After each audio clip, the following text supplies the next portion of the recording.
Hello everyone, and I hope you're well and you've had a really good week.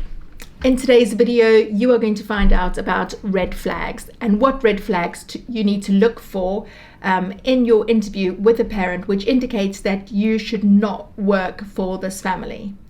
And what red flags parents will notice when they are interviewing you, which will lead you ultimately to not being offered the job. So firstly, interviews work both ways. Just as much as a parent is interviewing you for the job, you should be interviewing the parent to decide if the job is right for you.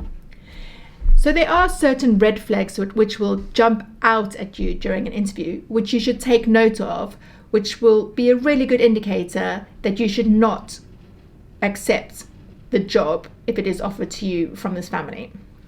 So the signs to look for include things such as the parent cannot be clear on what is required from you during the booking. You can't accept a booking if you do not know what the parents want from you during the booking. Now, if a parent cannot be clear from the offset, then stay away from these bookings completely. Secondly, if your personalities clash, then this is going to be a problem. So not everyone is going to get along with everyone. This is just pure human nature.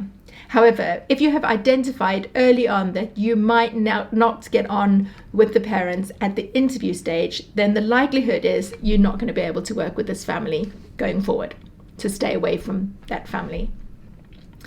Thirdly, the house is a mess. If the house is a mess or it's dirty, then it's not going to be a really nice environment for you to work in. And this should be a sure sign that this is not going to be a job that is right for you.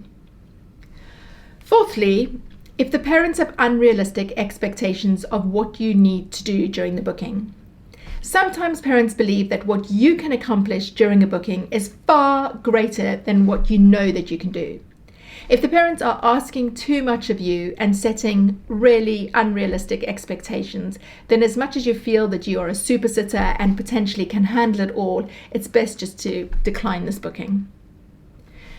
Number 5 is if the hourly rate that they offer you is much lower than you know that you are worth. So this is really important. You do have to be strong in what you believe you are worth for the work that is required from you. Parents sometimes don't realize that there are big difference in rates for daytime versus evening care, for overnight care, or if they return much later than planned from a booking.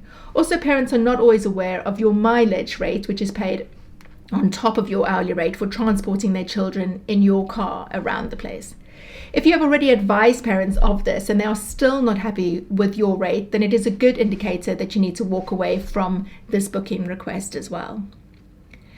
Now, another thing to look for is that the child or the children's needs cannot be met by you.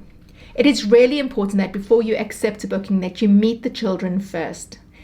If the children have behavioral concerns or special needs that you feel that you are not experienced enough to manage, then this is an indicator not to accept the booking.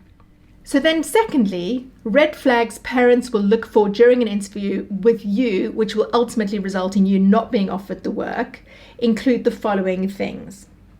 So firstly, if you forget about the interview.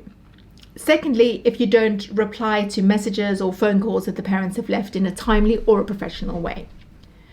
Thirdly, if you arrive late for the interview.